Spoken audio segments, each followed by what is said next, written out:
Welcome to Argus Weekly Korea Commodities Insights Highlights, your trusted source for what's driving South Korea's energy and commodities landscape.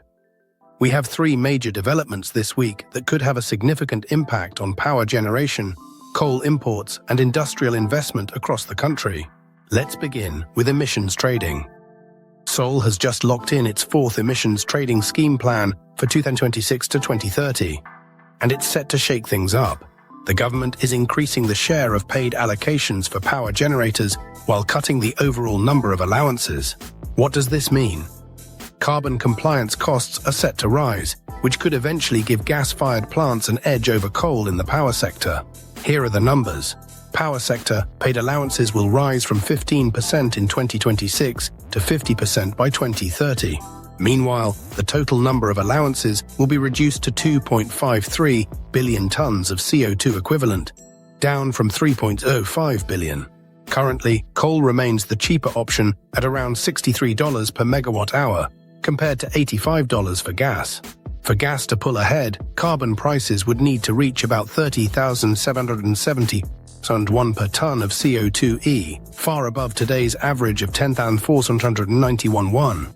So while the gap remains, the policy direction is clear. This reform is a key part of Seoul's climate ambitions, aiming for up to a 61% emissions reduction by 2035. Moving to coal, South Korea's thermal coal imports jumped 31% in October, reaching 8.2 million tons. This surge is due to restocking after a hot summer and preparing for winter. Australia led with 3.2 million tons, more than double last year, while Indonesia supplied 2.5 million tons, mainly low-grade coal ideal for blending. Russian imports stood at 1.8 million tons, and no shipments arrived from the US or Canada, likely because Indonesian coal was more competitively priced. Russian coal is expected to remain a strong presence, especially after record summer imports. Finally, Hyundai Motor has announced its largest ever domestic investment, 125.2 trillion won, or about $86 billion, over the next 5 years. This is a 40% increase from its previous plan. Of this, 50.5 trillion won will go into AI, software-defined vehicles, electrification, robotics, and hydrogen. Another 38.5 trillion is earmarked for R&D, and 36.2 trillion for upgrading production facilities.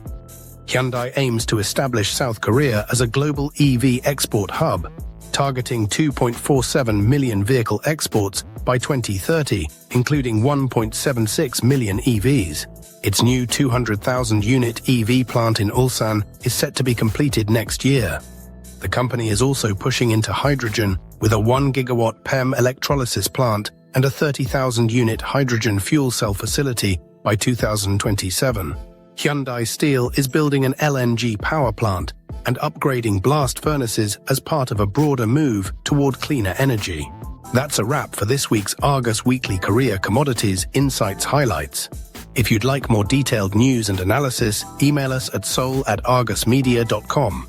Thanks for joining us, stay informed, and see you next week.